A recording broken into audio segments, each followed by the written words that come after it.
Good afternoon, pilot teachers, and good afternoon, students. Okay, thank you. Sit down.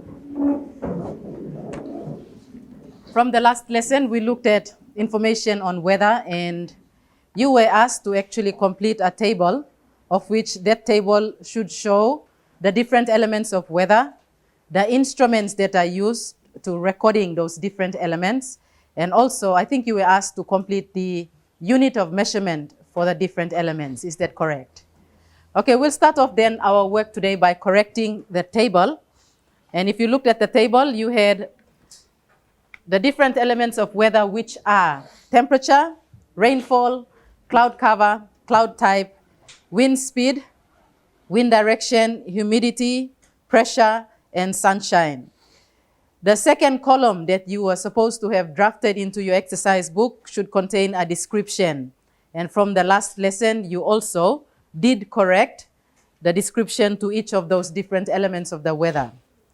Today, we are going to look at the correction of the instrument or instruments that are used for measurement of those different elements, and as well as that the unit of measurement that are used for recording of those different elements of weather. Okay, so we're looking at this table or this column here for instrument now, and also unit of measurement. Were you able to collect some pictures to show the different instruments? You were not able to collect pictures? Okay, anyway, in our lesson today, what we are going to look at is that for those different instruments that are used for measurement of different elements of weather, you'll also be able to identify, and not only identify, but be able to read or be able to tell how to read correctly information from those different instruments. Each one of you, or we're going to work in groups, and between 2 or 3 people, you should have a copy of the General Geography in Diagram, which is a recommended text for grade 11 and 12 geography. The other booklet that you could also use is the Physical Geography in Diagram, and that's the one which has an orange or brown cover. But we are going to use this one for our activity today, as what is contained in here is mainly to do with the different instruments that are used for elements of weather and how you can actually read information from those different instruments. But we'll look at that when we come to the assigned activity or task. Let's do the correction now for the instrument. What instrument is actually used to measuring temperature? We'll start from the front, and then we'll work our way around. So Val is going to tell us the instrument used for measuring temperature. Gideon is going to tell us the unit of measurement for temperature, and then instrument for rainfall, unit of measurement, and etc. We'll go down from here or from the front row to the back. Okay, Val, we'll start off with the instrument for temperature. Thermometer. Thermometer, all agree? Everyone? Okay, good. What is the unit of measurement used for recording temperature? Degrees Celsius. Okay, good. So we've completed temperature. What you should have here, the instrument is a thermometer. The unit of measurement is degrees Celsius. If someone mentioned also degree Fahrenheit, you could also get that correct. But we will use degrees Celsius because that's what we would usually use in the country in terms of temperature. Okay, the next one, Elsie, rainfall, instrument for rainfall. Rain gauge. A rain gauge, all agree with it? Okay, rain gauge, correct. Okay, that's for rainfall. Unit of measurement for rainfall. Millimeters. Millimeters? Okay, if you did have millimeters, that's okay. If you have inches, you could also get that correct. Usually we use the unit of measurement millimeters for rainfall. Okay, thank you. We move on. The next one, cloud cover. Shelley, instrument for cloud cover.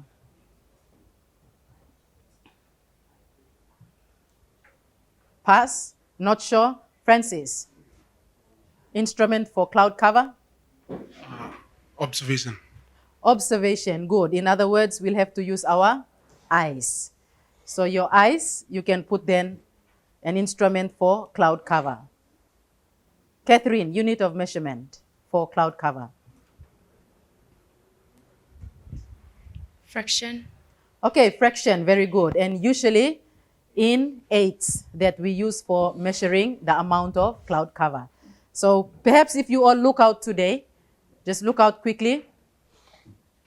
And if you look at the sky, you tell us, Kiran, just tell us briefly what is or how much of the sky is actually covered by clouds today from where you are or from your observation. If you are too far, you can stand, move over quickly to the side, look out quickly and tell us from observation.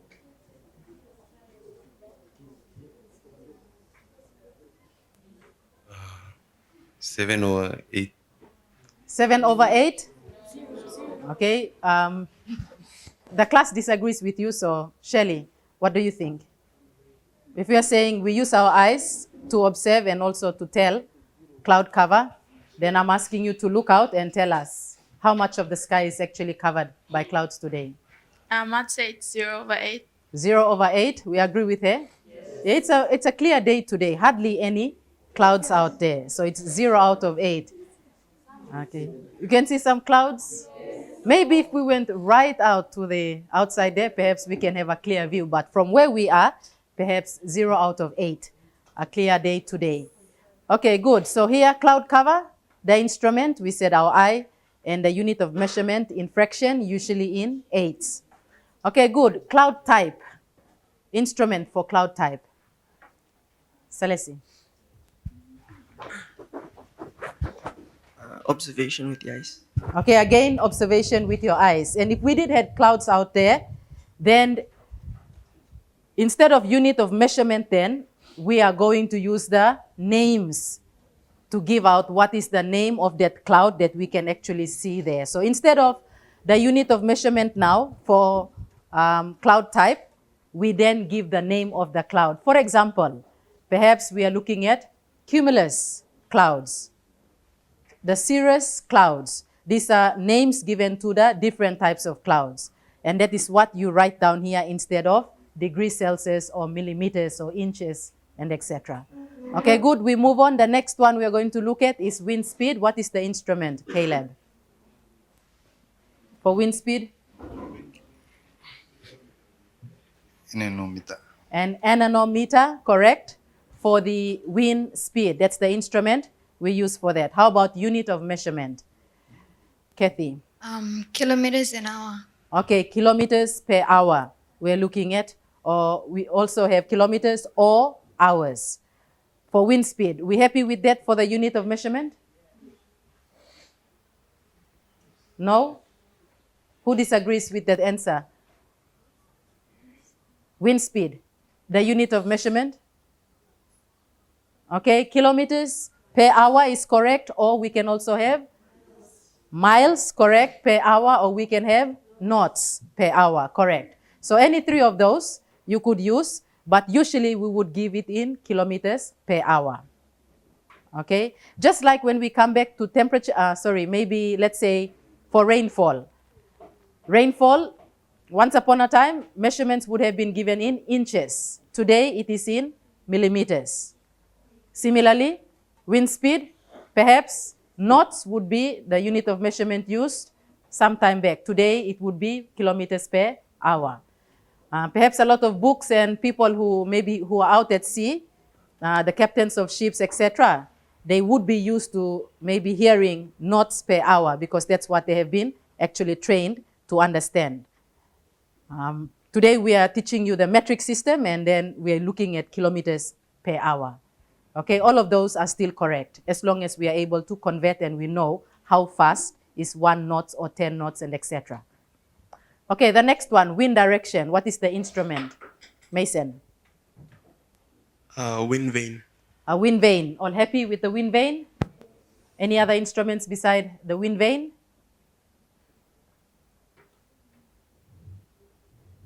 No? Okay, we'll leave it at the wind vane. People maybe who come from maybe airstrips, that live near airstrips and all that, they might have a different instrument that they could use for wind direction. I think Anita is whispering the answer, but if you'd like to tell us what instrument we could also use beside the wind vane. A windsock. A windsock, correct. You could also use that for wind direction. It's like a yellow plastic, and it maybe opens up and it blows to the direction from where the wind is blowing. So the end part or the tail of it will tell you where is the wind actually coming from, and maybe making that sock to line up in line with where the wind is blowing from. In a lot of smaller airstrips, that's where you are going to see this particular instrument, the windsock. Okay, unit of measurement for wind direction. Ebony. Compass points. Okay, very good. We're looking at the compass point. We have 16 points of a compass that we've already learned about in our lesson, our skills in geography. And here we're looking at north, south, east, west, northwest, southwest, and etc. Those 16 points of a compass.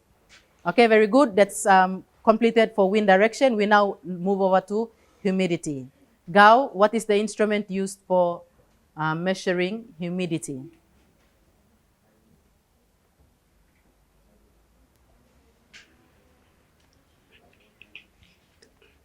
Wet and dry bulb thermometer. Okay, very good. We have the wet and dry bulb thermometer. Is that the only instrument we can use for measuring humidity? Any other instrument beside the wet and dry bulb thermometer? Patrick?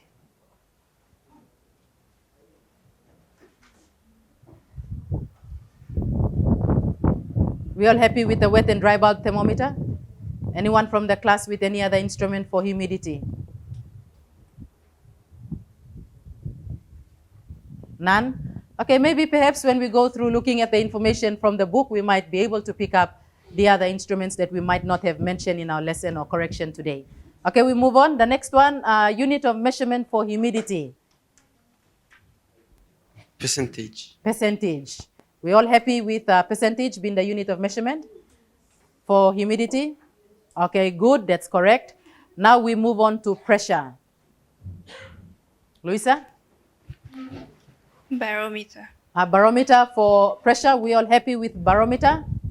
Okay, unit of measurement for pressure. Dorothy? Millibars. Millibars. Okay, good. We all happy with millibars? Okay, finally, sunshine instrument. Silo? A sunshine recorder. Sunshine recorder, correct. And how about the unit of measurement?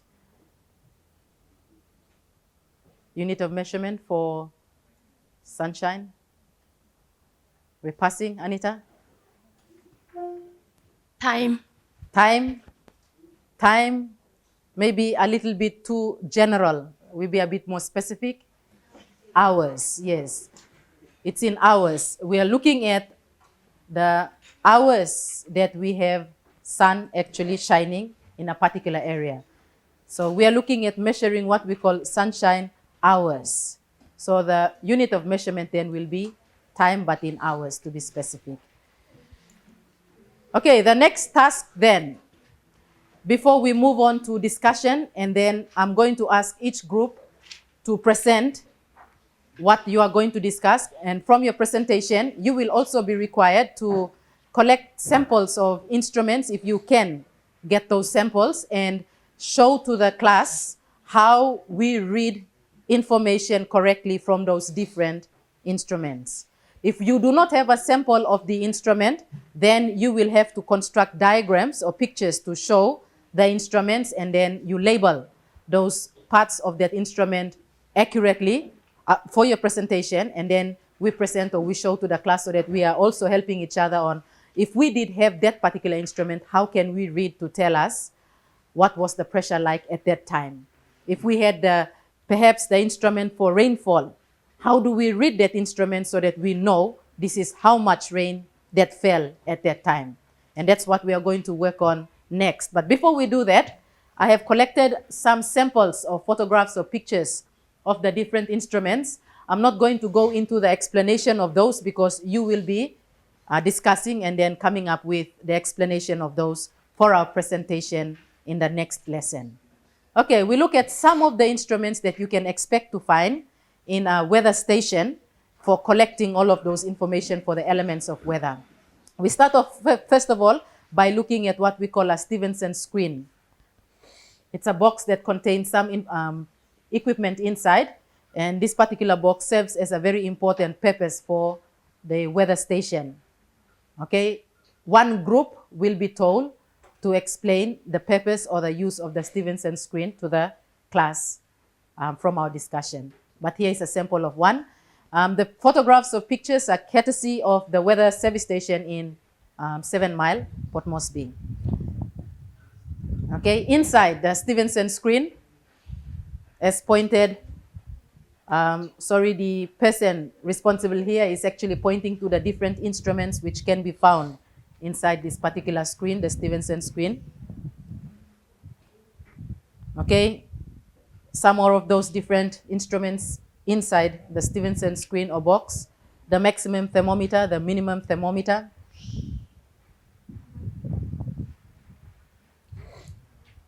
the wet bulb thermometer, the dry bulb thermometer, still inside the Stevenson screen. As I've mentioned, I'm not going to explain in detail how to read those because you are going to be working on that from your discussion. Okay, we have also the other instruments now, the 6 thermometer. Here we have an example of a simple hygrometer, the wet and the dry bulb thermometer as explained already.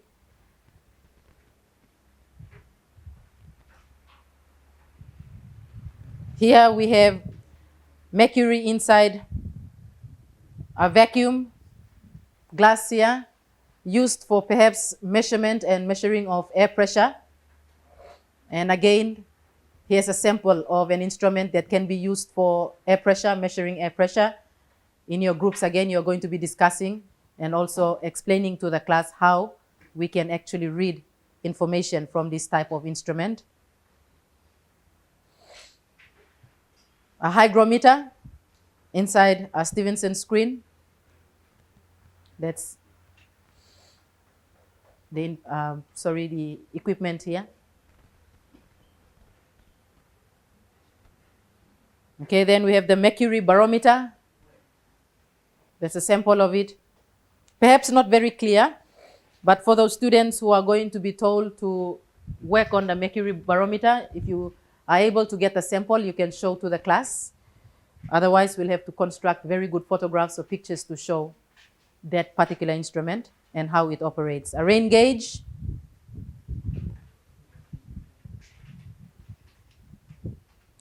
How a rain gauge is actually or should be placed. That's this instrument here. A close-up view of that instrument, the rain gauge. What is actually inside a rain gauge for measuring precipitation? Here they're telling us that particular instrument or equipment found inside, which is a measuring cylinder. We need that for recording amount of rain or precipitation. Okay, a wind vane. Perhaps the photograph is actually not very clear, but we're interested in this particular part or section of this particular instrument. Again, because it's not clear, the group which is going to be asked to look at that will have to ensure their instruments are shown clearly. Okay, we have a cup counter and anemometer. As given already, you've told us what this is actually used for.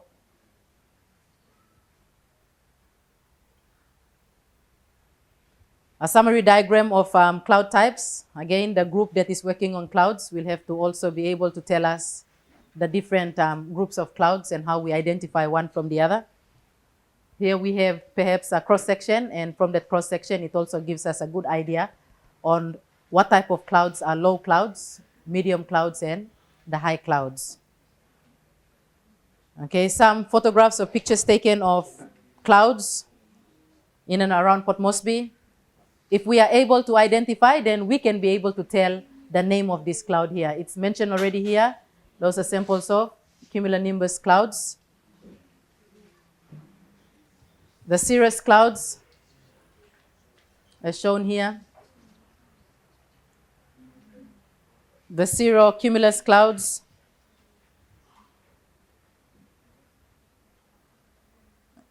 Okay, the cirrostratus clouds, the high clouds, we're looking at the altocumulus clouds, the nimbostratus clouds over the city. Does it look like Port Moresby City? Okay, we have some more samples of clouds there, the cumulus clouds. Okay, then we have the next instrument, which is a sunshine recorder.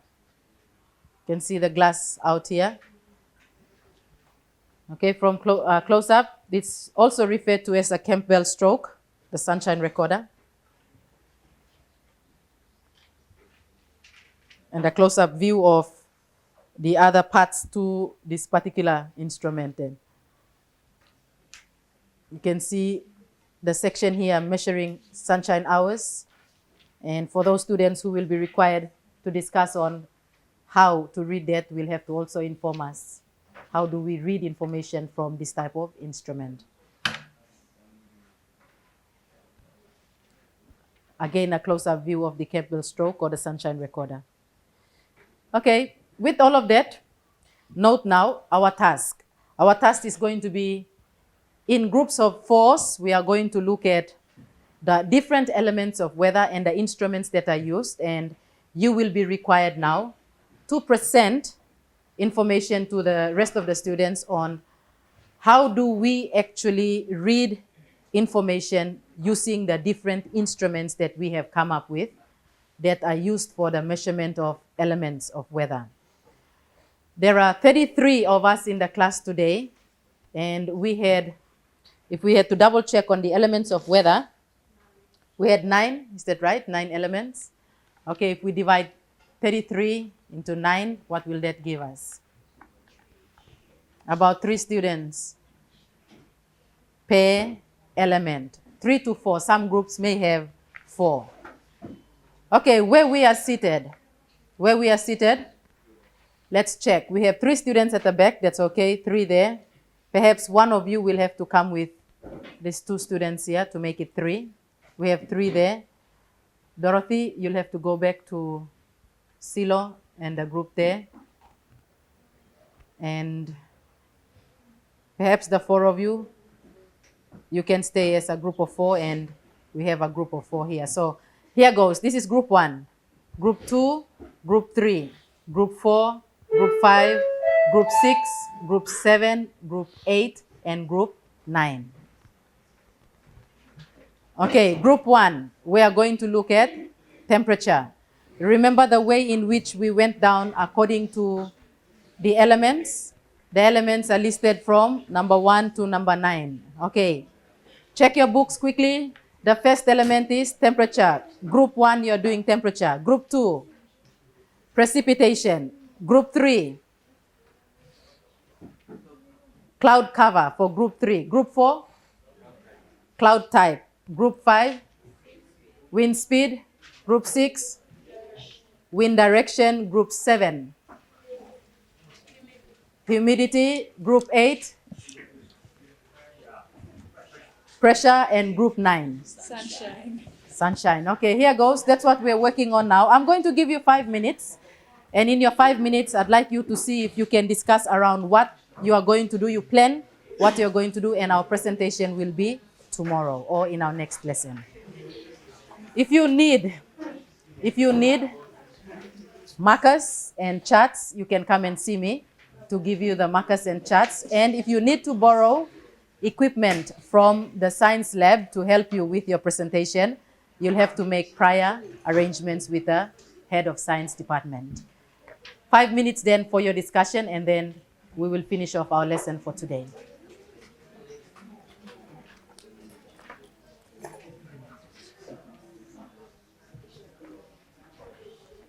These books here, page 111, up until page 118, to help you with whichever element of weather you have been asked to work on in terms of its instrument.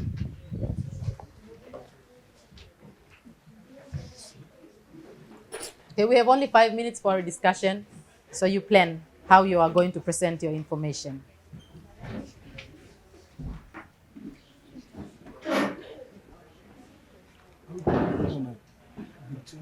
Yes, you can do it on a big chart. I think it's better on a big chart so that at least the other students can really see what you can actually, or how you go about in terms of placing. Some important points about the rain gauge. Yeah. How do you place it? Why is it important to place it in this manner? What is it that you look at to read information and all of those? That's what we are going to share with the students. Yeah, definitely. It's our next lesson, so I'm giving you only like today and homework to do your preparing and ready for presentation tomorrow. You are group 3, so you are likely to present tomorrow. Or you are group 2, so definitely you are likely to present tomorrow.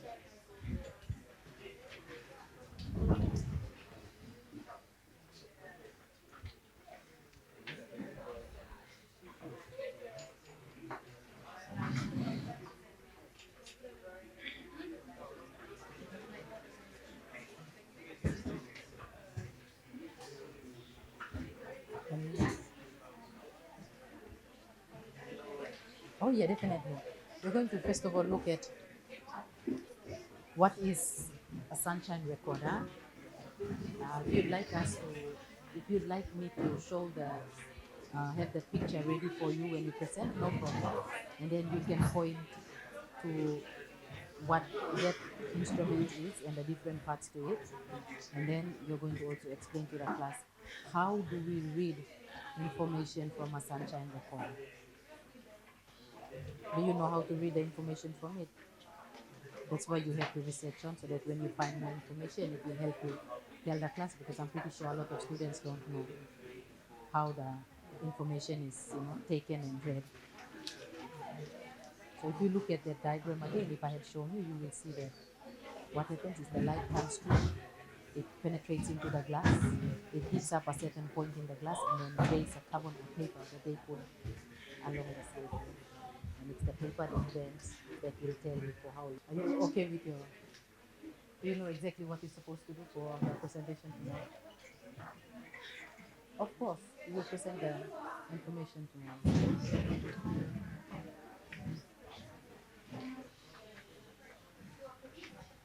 Not under pressure? You're not under pressure in any way?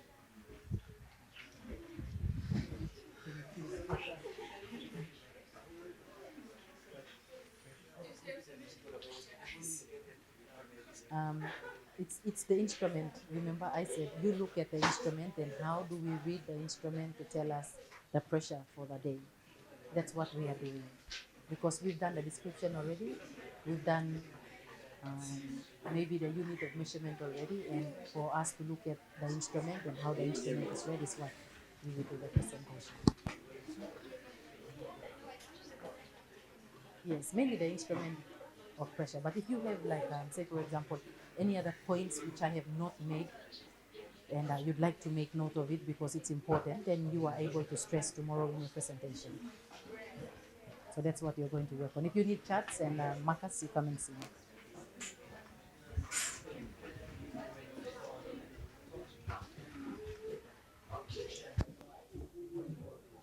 Okay, since I've already started you off with your discussion, and I think most of the groups know exactly what we're supposed to do, we're going to stop here.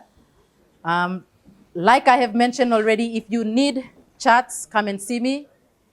For markers, you can come and see me. And if you have to borrow a sample of the instrument, and if we do have it in our science lab, and you'd like to use it, you'll need to see the head of the science department to get yourself access to it so that you can present it in class tomorrow. Okay, class, that will also bring us to the end of our lesson. If you can stand up now, please.